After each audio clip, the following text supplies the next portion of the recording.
Okay, now I'm gonna talk about Pontiac. It was a car brand owned, made, and sold by General Motors. 1907 to 1926. Here we have the logo of the first Pontiac's name, Oakland. There is a blue and red shield, and on it there is the word Oakland in golden text. 1926 to 1930, they changed its name to Pontiac. There is a black circle, and inside it there is a red shield, and on it there is a red shape, and inside it there is the word Pontiac in white text, and under the shape there is a white shape. 1930 to 1959, there is a black circle, and inside it there is the word Pontiac in white text, and under it there is a white shape. 1959 to 2002, there is a red arrow on a black outline, and inside it there is a white star. Here is a variant in the commercial.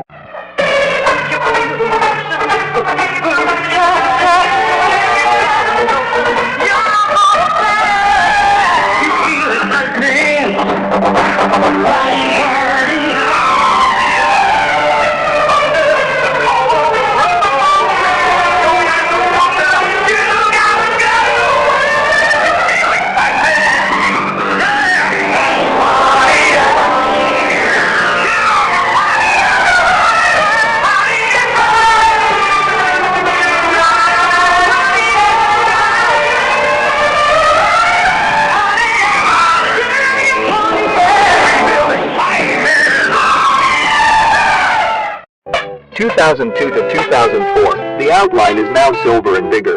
Here is a variant in the commercial. At Pontiac, our luxury cars are designed like our performance cars, from the driver's point of view. Behind the wheel of a sporty Grand Prix, elegant Bonneville, or full-size six-passenger Pontiac Louisiana, you get room and comfort, as well as balanced performance. You get a car that looks good and feels good, too. Grand Prix, Bonneville, Louisiana, only from Pontiac. 2004 to 2010, the logo is now 3D. Here is a variant, the version with the slogan in the commercial.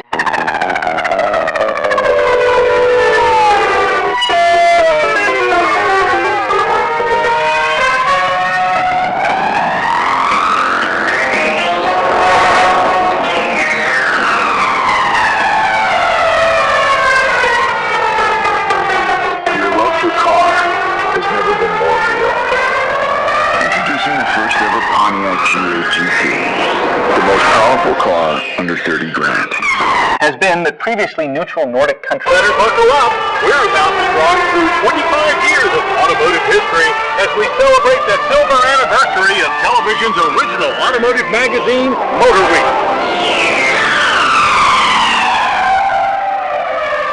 We'll cover 25 years of winners and losers in both car design and technology. Visit with our stealthy spy photographers and meet the hard-working folks that make Motor Week go. We'll see where we've been and where we're going. It's 25 years of Motor Week, so come drive with us next.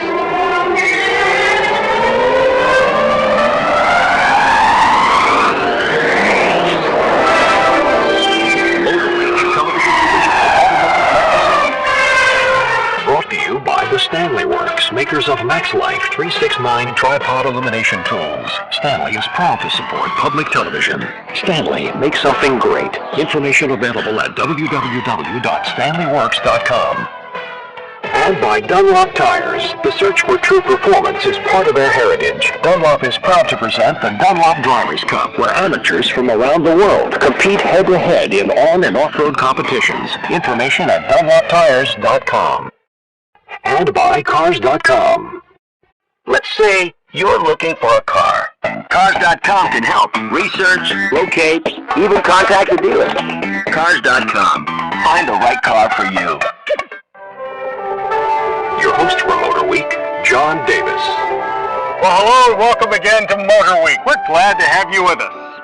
Lincoln Continental is truly an iconic luxury car name. So the brand made quite a splash when they unveiled a new Continental concept at the New York International Auto Show back in 2015.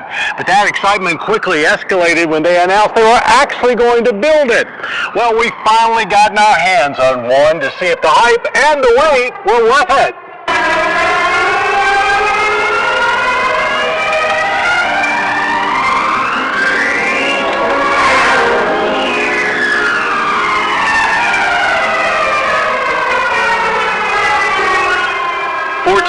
Lincoln unleashes an all-new flagship Continental sedan. An imposing four-door unlike anything from the brand since the 1990s. But really, you'd have to go back much further to find a Lincoln truly worthy of the Continental name. There's a trio of V6 engines to choose from, starting with a 305 horsepower naturally aspirated 3.7-liter. Next step up is a 380 horsepower 2.7-liter EcoBoost, both of those front-wheel drive with all-wheel drive available. Top tier is a 3-liter EcoBoost, which comes with all-wheel drive only. Output here is 400 horsepower and 400 pound-feet of torque, all working through a 6-speed automatic transmission. The Continental is by no means a sports sedan, but it's sportier than it probably needs to be for target buyers. More importantly, the ride quality is exquisite. With continuously controlled damping, it levitates down the highway like a modern luxury sedan should. The adaptive steering takes a little time to get used to, feeling overly heavy at times, touchy light at others, while the pedals also seem overly sensitive, requiring smooth inputs. There is Lincoln Drive Control with multiple driving modes, but if you choose anything other than comfort, you're kind of missing the point of the car. There's a wide open space inside with not much of a cockpit feel. The front seats offer a wealth of adjustments and are supremely comfortable. In the rear, seats feel more cozy with some adjustments of their own. There's still lots of room, though if you add the rear seat package, you can go with more of a 2+2 motif after folding down the huge center console. The integration of technology throughout is done very well, with plenty of real controls remaining, though some of the buttons are quite small. Lincoln has done a masterful job of disguising the Ford Fusion bones that lie below the surface. The interior is leaps and bounds above any Lincoln in recent memory. IP and door treatments are quite nice to the eyes and touch. Our only but is the uninspired pebble grain dash top pad. So great environment, if still a little short of what some other premium brands such as Volvo are achieving. A sizable trunk holding 16.7 cubic feet of cargo features a very easy to find release. The Continental displays a very stylish grille. It is very sleek and posh with just enough of the 60s Lincoln vibe to go along with a modern Bentley-ish presentation.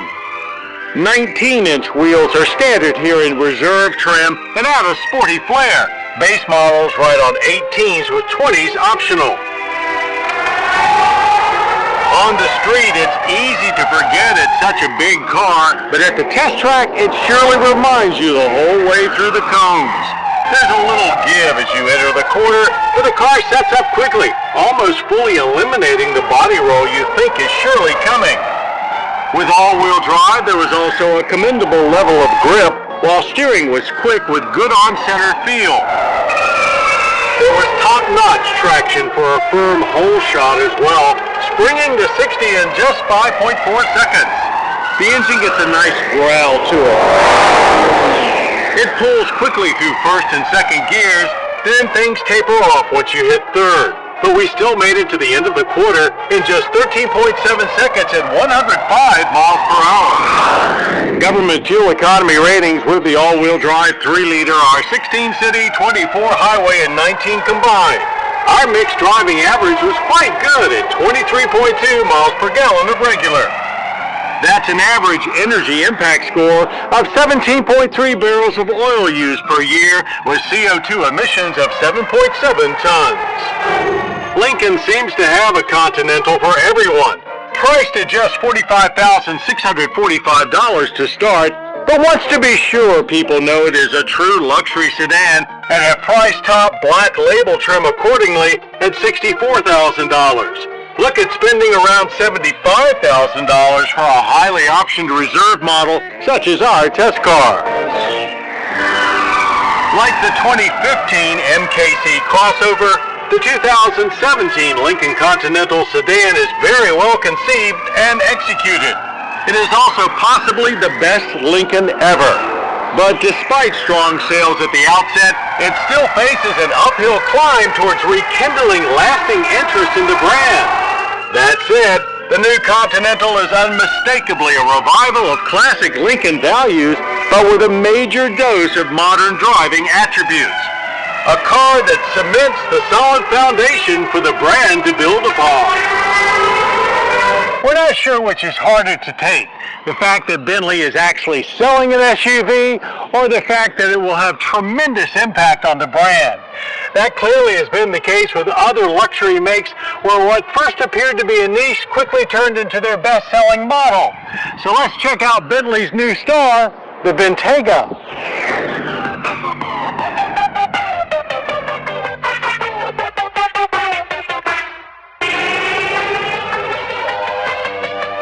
The 2017 Bentley Bentayga is certainly one of the most exclusive SUVs money can buy for now, and arrived with perfect timing with the economy pointing up and luxury consumers once again over-consuming.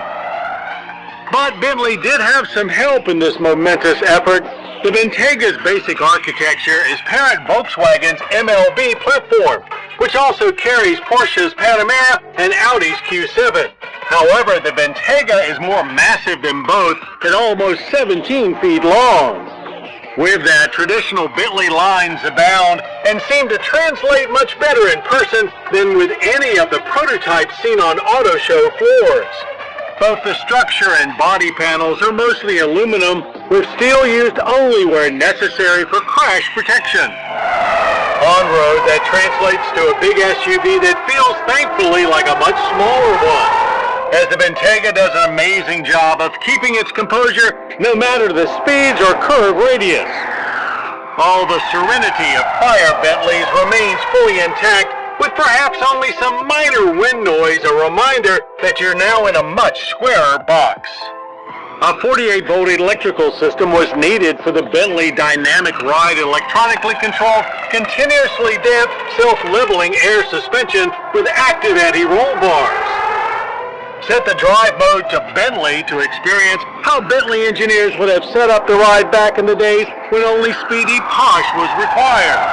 Simply dial in comfort or sport for its full range of capabilities, or come up with your own custom setting. As with all Bentleys, the options are limitless. Standard is an all-new 6-liter twin-turbo W12 that not only has the increased output of 600 horsepower and 664 pound-feet of torque, but it weighs significantly less than the previous 6-liter. And after spending some wide-open throttle time behind the wheel, it's even smoother and quieter than before. All-wheel drive is another standard, as is the expected ZF 8-speed automatic. Towing capacity is 7,700 pounds. And to round out the impressive facts and figures, we had 60 in 4 seconds flat, and cleared the quarter mile in 12.3 at 116 miles per hour. It pulls like an EV off the line, with a gentlemanly showing of great power and abundant traction, making for the smoothest 12-second trip we've ever taken down the strip. Whether you're dodging commoners or simply darting through cones as we were, you'll find steering is a little slow, and this truck's weight really becomes evident here, but the suspension tightens up nicely and there's a solid amount of grip. Inside, as you might expect, Bentayga's gorgeous cabin defines extreme comfort, luxury style, and craftsmanship, notably the extremely precise and exquisite woodwork that abounds. There are, of course, many other traditional trinkets to impress, like organ stops for the circular vents and posh quilted seats that you comfortably sit on top of, not sink down in. Rear seat room is very comfy and spacious as well, along with a reasonable 17.1 cubic feet of custom luggage space behind it. Government fuel economy ratings are 12 city, 19 highway, and 15 combined. Our average came in better than expected at 18.1 miles per gallon of premium. But there's still a very poor energy impact score of 22 barrels of yearly oil use with CO2 emissions of 9.9 tons. Of course, you can expect a hefty price tag as well for this heavy hauler. And if you guessed $235,525, you hit it exactly. Is it worth $150,000 over a Q7 or a Cayenne? Well, if you've got the spare cash, why not? Bentley initially resisted the SUV urge. Now that they're all in, the 2017 Bentley Bentayga may just be the most prestigious rolling status symbol in recent memory. And due to early orders, Bentley has already upgraded their projected sales figures. Best news of all, it's very well done, and has ushered in a whole new era for Bentley and for luxury SUVs. Hard to believe it was 5 years ago we demolished the turns here at Roebling Road Raceway with what was then a brand new Dodge Charger SRT Hellcat. And to this day, it remains the most powerful and fastest mass-produced sedan that money can buy. But that doesn't mean FCA has stood still. Make room for more Hellcat, and this one flies with the spirit of Daytona.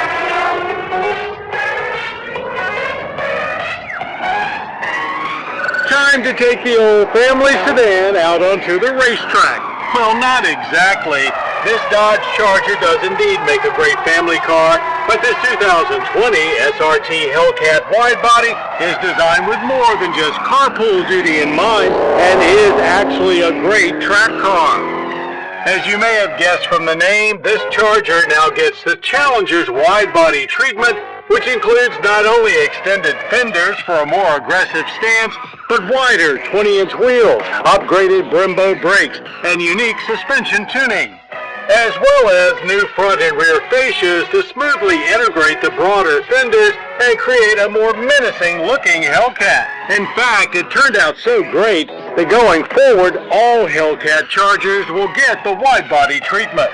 Now, this particular Charger is also a limited Daytona 50th Anniversary Edition built to honor the record-breaking 1969 Dodge Charger Daytona, the first car to average a 200-mile-per-hour lap, though Buddy Baker actually set that record at Talladega in 1970.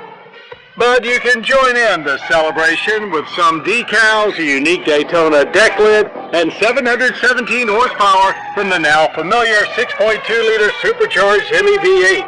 That's 10 additional ponies, which comes from a slight retuning. Torque remains at 650 pound-feet. It still sounds as mean as ever, especially when barreling down the straight of Roebling Road Raceway at wide-open throttle well into triple digits. It's still big, soft, and comfy while you're doing that, and it doesn't even feel like you're going very fast until you're halfway into a quarter, and then you realize, holy moly, it's on! Nothing but good old American muscle here, and you feel every bit of it when you mash the throttle. So yes, it can be a handful, but it's still a sheer joy thrashing this thing around a racetrack. It is intimidating and can get away from you in a hurry, but at the same time, it's so predictable you feel in control at all times. Throttle-induced oversteer is always just an inappropriate breath of throttle away. So you could drive around the track with gentle inputs, you know, the whole egg under your foot thing, or you could just hammer on and off, treating the throttle like some kind of epic power light switch of awesomeness, and deal with the consequences. You can guess which one is more fun. Surprisingly good steering feel keeps the smoky sideways fun times rolling. America the beautiful indeed. And when it comes time to use that other pedal at your feet, the brakes are quite confidence-inspiring, but after continually searching for their limits deeper and deeper into corners, they will start to fade a bit. SRT performance pages give you lots of options for customizing your preferred setup, as well as dialing in launch control. Getting off the line on street tires with any expediency is still a difficult process, as power delivery is relentless. If you can't do a burnout in a 700 horsepower rear-wheel drive Chrysler product, then there's no hope for you. It basically wants to leave marks on whatever pavement it comes in contact with. Modulating the pedal to get as much traction as possible 3.6 seconds 0 to 60s are achievable according to FCA. But we were unable to get under 4 seconds here on Roebling Slick Front Straight with a quarter-mile time of 12.1 seconds at 124 miles per hour. Now all of this hammering down and around the track sounds like a lot of work, but the Charger makes it about as easy on you as possible. The leather and suede performance seats are quite supportive and comfortable. And when not on a track and just going about daily duties, you'll find blue accent stitching, Daytona logos, and genuine carbon fiber about the cabin, as well as a big Uconnect touchscreen for keeping you in touch with everything. Pricing starts at $75,635, less than $5,000 over a base Charger Hellcat. And production is limited to 501 units, just like the 1969 Charger Daytona. A lot of things have changed since the Charger Hellcat debuted for 2015, but it was just another step in a journey that began back in 1969. A journey worth celebrating with the 2020 Dodge Charger SRT Hellcat Wide-Body Daytona 50th Anniversary Edition. It's still one of the best ways we've found yet to burn through a tank of gas, and gets to 60 quicker than you can say its name. Much has been made about the former head of BMW's M division defecting to the Hyundai Kia group. And while he did have an immediate effect on Kia's ride and handling, as well as the introduction of their rear-drive Stinger performance sedan, it's only now that we get to see the full results with the launch of Hyundai's N-Performance division. So it's time for some fast laps in their first effort, the Veloster N.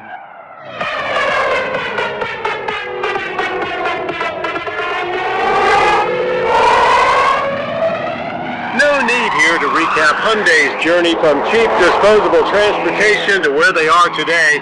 All of that is well documented. We're here to push some limits of our own with their latest stride, the new 2019 Hyundai Veloster N. While various aspects of recent Hyundai exterior and interior treatments are now among the most copied, no one as of yet is replicating the Veloster's 3-door approach.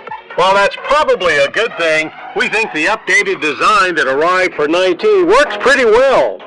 The N, of course, comes with a higher aggression level. There's a unique front fascia with larger air intakes, rocker extensions, bigger rear spoiler with triangle-shaped brake light, diffuser with integrated dual exhaust tips, lots of red trim, and either 18 or our test car's 19-inch light alloy wheels.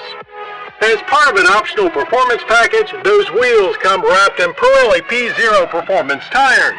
You also get larger brakes and a variable exhaust valve system that pops and crackles up an additional 25 horsepower. That makes for a total of 275 from this new 2-liter i4 turbo. Base ends come with 250 horsepower and both share the same torque output of 260 pound-feet. No automatic transmission is available, just a 6-speed manual that comes with rev matching. But on to the important stuff. Albert Biermann is just one of the many German engineers that the Hyundai Kia Group has poached over the years, and it looks like their mission plan has come to fruition. And yes, extensive time was put on the Nürburgring, dialing this thing all in. We hit our winter test ground, Savannah, Georgia's Roebling Road Raceway, with an open mind, trying not to have too low or high expectations. Early impressions, the Veloster N is less of a fast and furious hatch and more of a total package performance car, and way more fun than we thought it would be. It's extremely nimble and has that way of feeling better and better the harder you push it. Remember, it's still front-wheel drive. But it does get an N-Power Sense axle with an electronically controlled torque vectoring limited slip differential. Keeping the price low was a priority, so a lot of its upgrades actually come off of the Hyundai Kia part shell from larger cars like the Optima. There's additional structural bracing, as well as unique suspension tuning, which helps this little powerhouse carry quite a lot of corner speed. The manual shifter itself, as well as the rev matching feature, works great. And even the brakes did a fantastic job at this high-speed track. About the only thing we could wish for is a little more feedback through the chassis.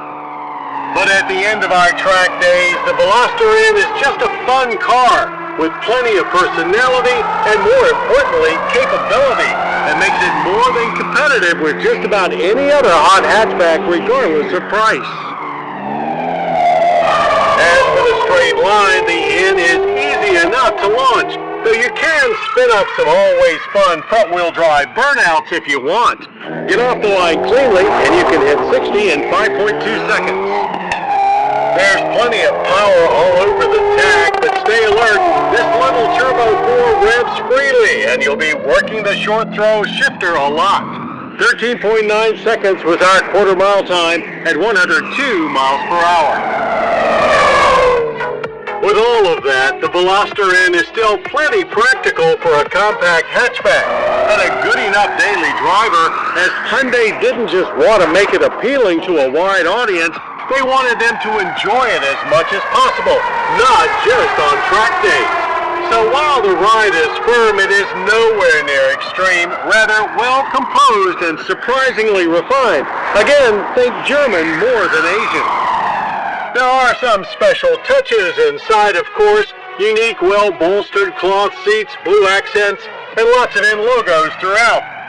Plenty of ways to configure your own setup as well, whether we're talking about comprehensive drive modes or individual adjustments to exhaust, suspension, or traction settings. Government fuel economy ratings are 22 city, 28 highway, and 25 combined, with an energy impact score of 13.2 barrels of annual oil consumption with CO2 emissions at 6 tons. Most impressive of all, pricing starts at just $27,820. And even with the performance package, it still comes in at under 30 grand. Hyundai's current challenge is making cars that are not just cheaper or even better than the competition, but making ones that are highly desirable. The 2019 Veloster N is a great step in that direction, and we know we can't wait for the next N-Grand offering to come from Hyundai. The days of bemoaning the fact that sporty car builders now sell more SUVs than cars are coming to an end. It's time to face the reality of where we are today. SUVs are win-wins. People can't get enough of them. And they are highly profitable to build. So it's no shocker that even Lamborghini now has an SUV, the Urus.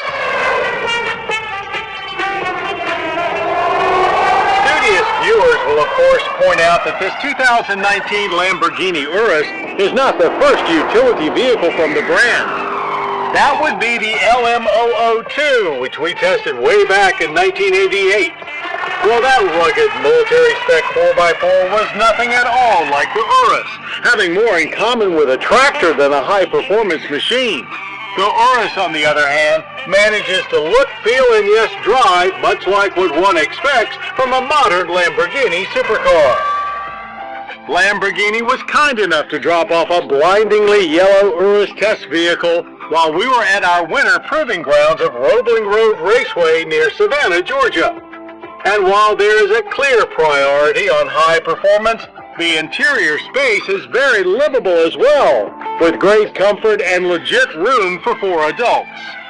And now here's the part where we tell you that being part of the Volkswagen Group, the Urus is based on the Audi Q7. Technically that is correct, but needless to say, you won't be doing a lot of part swapping between the two, as Lambo started with just the basic architecture and bolted their own stuff onto it, including styling that is far faster than any other SUV in the VW corporate stable. Likewise, they took just the 4-liter V8 twin-turbo engine's block and built their own version that whips up 641 horsepower and 627 pound-feet of torque.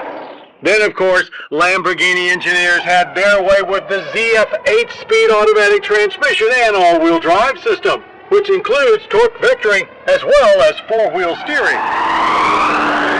Bottom line, it's a 4,800-pound sport utility that can streak to 60 in 3.6 seconds. With a factory-claimed world's best 190-mile-per-hour top end, and out-handle and out-brake numerous exotic sports cars, and even get you through some light off-roading situations as well, thanks to all-wheel drive traction and drive modes that can pump up the ride height as far as 9.8 inches. But nothing about the experience makes you want to direct the Urus to the Rubicon. Rather, we took its talents to Roebling's 9 high-speed turns. It feels tight and fast, no matter how you're driving it or where you're driving it to. And all of that's without even clicking over to Corsa mode, where things get positively intense. Urus gets deceptively fast very quickly, almost making you forget you're in an SUV. But it can't quite overcome the fact that your posterior is quite a ways off the pavement. Braking is by way of 10-piston calipers, clamping down on standard ceramic disc. Performance was borderline epic. It certainly doesn't look like that original Rambo Lambo, nor does it really even look like an SUV in the true sense. More of a sleek hatchback that sits way off the ground, has all-wheel drive, and rides on 21-inch wheels, or these matte finish 22s if you prefer. Honestly, few exotic car owners ever drive their car on a racetrack, or even sniff its performance potential. Thus, the Urus actually makes way more sense as a daily driver, and it can still handle itself quite well if you do get talked into a track day. Things inside are all Lamborghini with no trace of Audi anything. You'll find plenty of the traditional hexagon and Y shapes, as well as the same TFT gauge panel used in the Huracan. The center console features an identical start button with flip-up cover as well, but the drive modes and chassis selectors that bookend it are more extensive. Above are 2 touchscreens, one for entertainment and one for cabin comfort.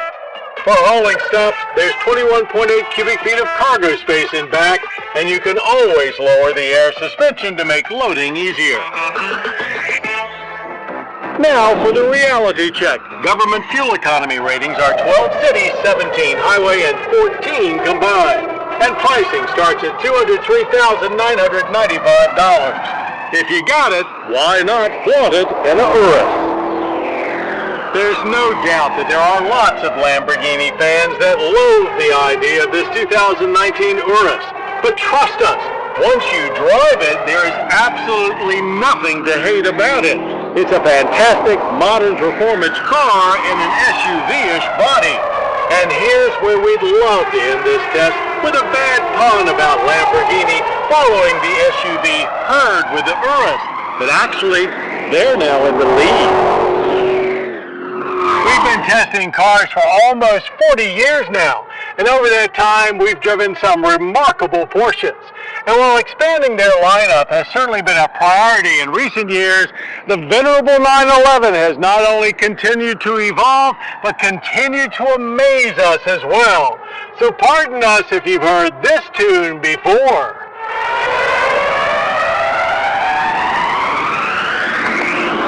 Track days with a Porsche 911 are what we live for around here, and when it's something truly special like this 2019 911 GT3 RS, well, we call that living the highlight.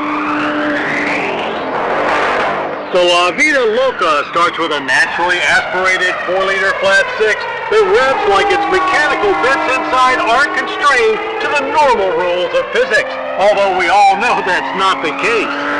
But what the Wysock wizards have done is add a new titanium exhaust system and applied a software update to get 20 more horsepower out of it, for a total of 520, making this 991 variant the most powerful naturally aspirated road-going 911 ever. Torque output is 346 pound-feet. Its sound is raspier than what fans of the V8 Rumble may crave, but it's music to our ears. Under full throttle, there's a distinct intake noise that combines with the exhaust note for an intoxicating blend that can be overwhelming in all the right ways. Even on a freezing track day with standard 7-speed PDK and launch mode, the RS streaks to 60 in 3.1 seconds. Automatic shifts fire off like mythical clockwork, and the quarter mile is over in 11.1 seconds at 128 miles per hour.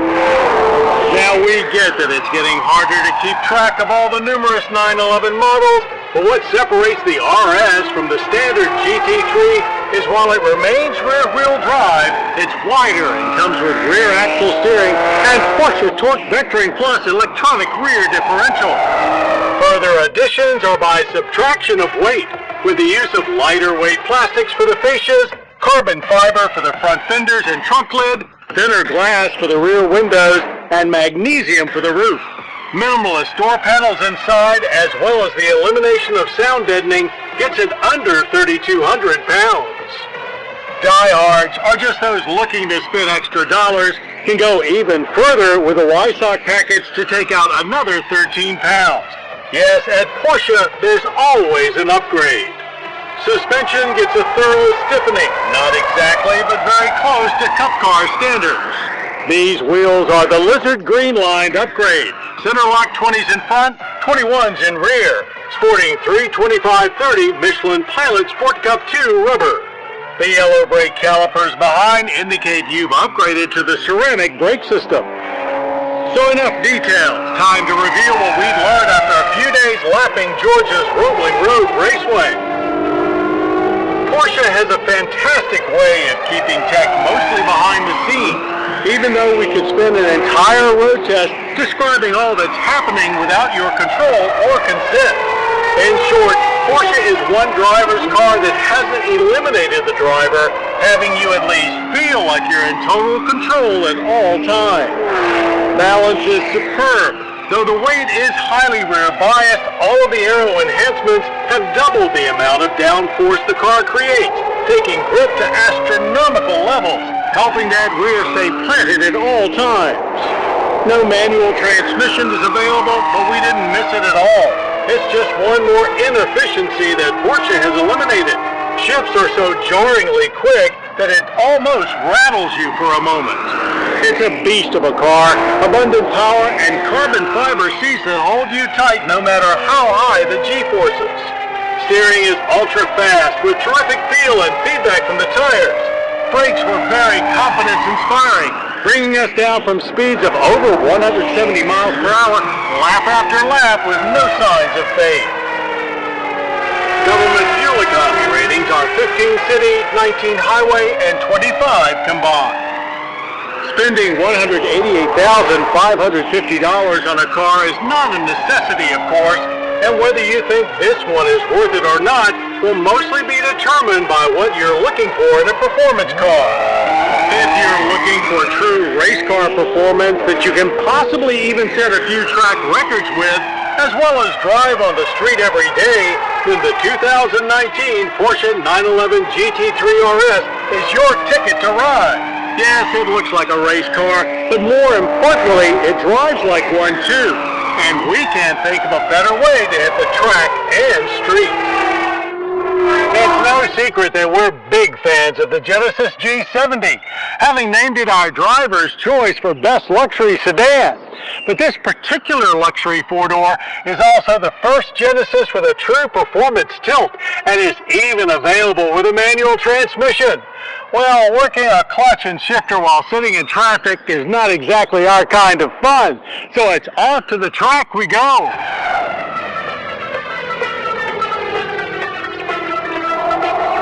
No doubt, Genesis came out swinging with the 2019 G70.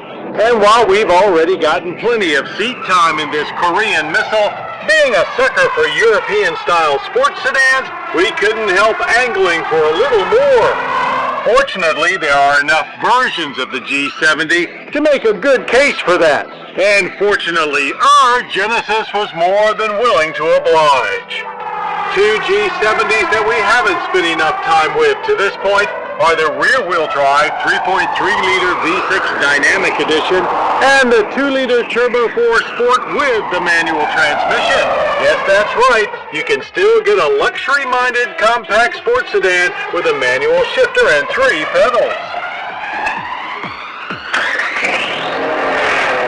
The 2-liter puts out 255 horsepower, 3 more than standard, thanks to a performance exhaust system along with 260 pound-feet of torque, and that's the only way you can get the 6-speed manual.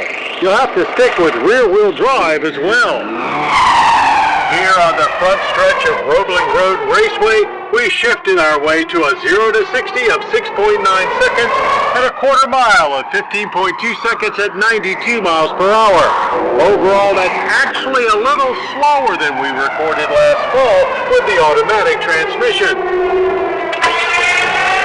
Now the twin-turbo 3.3-liter V6 outputs 365 horsepower and 376 pound-feet of torque and leaves the line with much more urgency, hitting 60 in just 4.7 seconds. An 8-speed automatic takes care of gear selection here, rifling through about half of them for the 13.2 seconds that it took us to complete the quarter mile at 106 miles per hour. Hitting the full track, the G70 feels big, despite being physically smaller than its chassis-mate Kia Stinger. Yet it's a very competent sports sedan with quick response to inputs and respectable amounts of feedback. The V6 Dynamic Edition means you get a more aggressive suspension setup and Michelin PS4 performance tires. Together, they provide more grip in corners, which in turn makes for higher straightaway speeds. Also included are performance brake pads for the Brembo calipers to slow you down, and upgraded cooling for the engine to help keep it happy. There's a little bit too much understeer to deal with, as well as aggressive traction control, so it's not designed to hang in there with the M's and AMGs of the world, but it does compare quite favorably with any mid-level sports sedan from Germany or anywhere else, and pulls away from them all when it comes to smiles per dollar. Things over in the 2-liter Sport may not be quite as dynamic, and there are 2 fewer gears, but it is much more engaging thanks to the ability to row through those gears yourself with the manual. Michelin PS4s and Brembo brakes here too, but Sport trim also adds a limited slip rear differential. Naturally, it doesn't have as much grip in the corners or as much power for coming out of them, but it does feel noticeably lighter up front and has a more tossable nature. The shifter itself works well enough, no problems finding the right gears at speed, but it's not the most solid feeling we've held. Likewise, the clutch is on the vague side, but all of that is consistent with the prime luxury first mission of the G70. Inside, the Sport comes with a few additional features like an upgraded stereo and a manual emergency brake handle replacing the electronic parking brake switch of all other G70s. Nice! Both cars share the same city government fuel economy rating of 18. From there, the 3.3-liter rates 26 highway and 21 combined, while the 2-liter rates 28 highway and 22 combined. We averaged 26.4 miles per gallon in the Turbo 4 on our trip down to Roebling Road. Its energy impact score is slightly worse than average at 15 barrels of yearly oil consumption with 6.8 tons of CO2 emissions. An entry-level G70 stickers for $35,895. It's only an additional $3,000 for the manual equipped Sport at $38,895. More cylinders and a lot more capability for the 3.3T Dynamic puts it at $51,245. So whether it's a shift from the traditional luxury sedan you're looking for or a dynamically different way to get to work every day, Genesis delivers both experiences. Proof that the 2019 G70 is more than just a me-too pretender in the luxury sports sedan field. When it was relaunched for 2017, the Acura NSX proved to be much like the original, an attainable supercar that was equal parts technology and performance. Well, believe it or not, Acura has already done some tweaking on the NSX, addressing both technology and performance. So let's hit the track and see if it still makes for a terrific combination.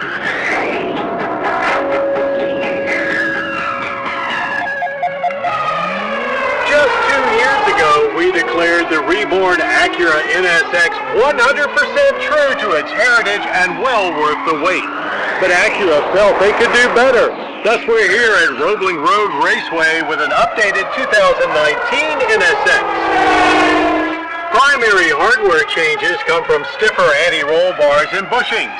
Standard tires upgrade to the latest version of the Continental Sport Contact 6, replacing the previous 5Ps. Though the more track-focused Pirelli P0s of our test car are still an option. Over on the software side, the front electric motors, active damping, electric power steering, and vehicle stability systems all get upgraded to best deploy the additional tire grip whenever you initiate the turn sequence. Overall power output of 573 horsepower and 476 pound-feet of torque doesn't change. And of course, 500 of those ponies comes from the 3.5-liter twin-turbo V6 engine that is proudly built in Ohio and gets fed strictly to the rear wheels. The other 73 comes from the front-mounted twin-motor unit, providing all-wheel drive traction to the front and can even power the whole car in quiet mode at speeds up to 50 miles per hour, providing the right conditions are met. After hitting the track for just a few laps, any intimidation factor we may have had coming in quickly disappears, as the NSX almost magically becomes an extension of yourself. The car is so fast yet so predictable that you may even find yourself not thinking about things as much as you should be. Not to worry, there are a whole host of processes being performed behind the scenes, manipulating everything to get you into, through, and out of corners as quickly and precisely as possible. Turns flow together easily and the car feels almost serene even at high speeds. You never really feel like you're flogging, just slicing through the track with accuracy like nothing else in the supercar field. The updates have made it perhaps a little more track-focused than before, and Acura claims it's 2 seconds quicker around the Suzuka circuit, but it still feels exactly like what you'd expect from a superhero Honda. Transmission remains a 9-speed DCT, which provides quick, timely shifts that are never too hard. The NSX also launches from a standstill with absolute precision, nothing but grip when taking off, and it can feel downright intense inside. It even sounds spectacular behind the wheel as you streak to 60 in just 3.1 seconds. But that sound is, of course, actively enhanced and piped directly into the cabin. But so what? Outside, it doesn't sound so great, but those offended will only have to listen to it for the 11.3 seconds it takes to complete the quarter mile at 125 miles per hour. Now, if you see this NSX sitting still, you'll notice some exterior tweaks as well. Black exterior trim changes from matte to glossy. Grille trim goes from silver to body color. And if you elect to add the carbon fiber exterior sports package, you'll find a shinier finish there also. Inside, you can now have leather and indigo blue or full red if you choose. But the bigger news is that a lot of what was previously optional, such as the technology package and the Alcantara trim sports seats, is now standard. But we do have to point out that the technology package includes an infotainment system that doesn't even measure up to what you can get in a Civic these days. Totally up to date is the NSX's integrated dynamic system. It features drive modes for Quiet, Sport, Sport Plus, and Track.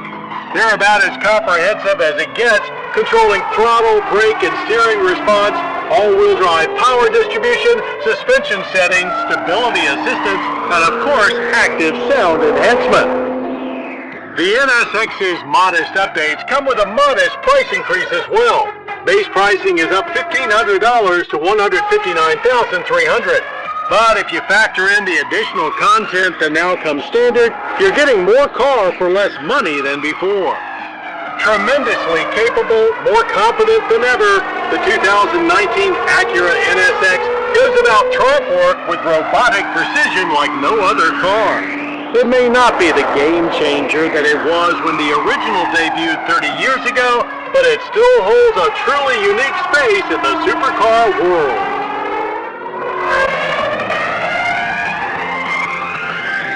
Whether it's stereos or turbos, the automotive aftermarket has conversion kits for just about everything. But what if you want to turn your gas guzzler into an EV? Well, here at Amp-for-Volt in Lancaster, Pennsylvania, they specialize in clean conversions. 12 years ago, Brandon Hollinger was just a musician driving a gas-powered car to and from gigs. So I was looking for alternatives to the basic internal combustion engines and diesel engines that we were forced to use, basically. So Brandon decided to convert to electric, and with 2 Saab 96s and 0 automotive background, Brandon went where everyone goes for expertise, the internet. I stumbled upon some very key YouTube videos, and after about 6 months of research and about 3 months of building, I was driving to work every day reliably.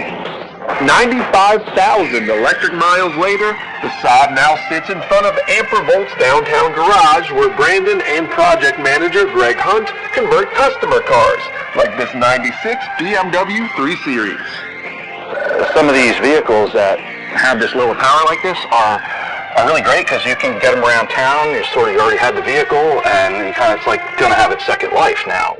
So we were approached by a young fella to do an electric van for him, but as a solar educator, he was adamant about having solar involved.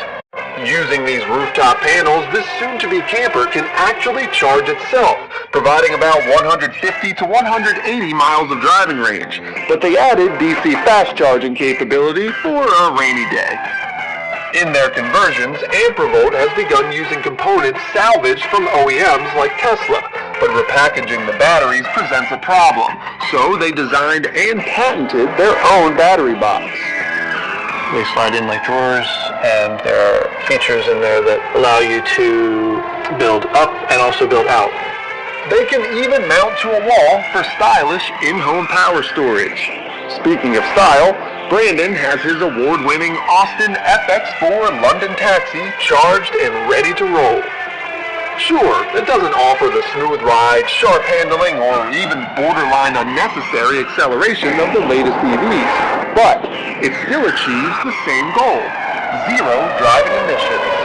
Going with electric vehicle is a start, but going with electric vehicle that doesn't rely on anything new to be built or minimal new parts is even better. Combining the two vehicles seems to be, without a doubt, the most conscious thing you could possibly do. From the mammoth and affordable Road Racers Value Pack, this is the Orange Sir Rally Car, I dubbed the Sir Suck. This is just another lousy toy car, cheaply made, that kind of resembles a rally car mixed with a deformed sea sponge. But to its credit, this is one of the better road racers found in the Value Pack. It is bright and colorful and has spinning wheels, which means that kids could enjoy playing with it. On the other hand, from the collector standpoint, it's just Sir God-awful. What are those tribal tattoos and Sir? I mean, come on, if you have a car like this, Red Bull will not advertise on it. So we've now looked at all the angles of this car. It's like a mixture of a bunch of other rally-style cars. It's another dismal Road Racers, but I found a way to make this car better. What this car really needs, meet Sir Sledgehammer, and watch the ratings increase on this car. Wow! You see, now at least it's unique, and one of a kind. Sir, somewhat flatter. That's right, had this been a real car, it would have driven out of the way under its own free will.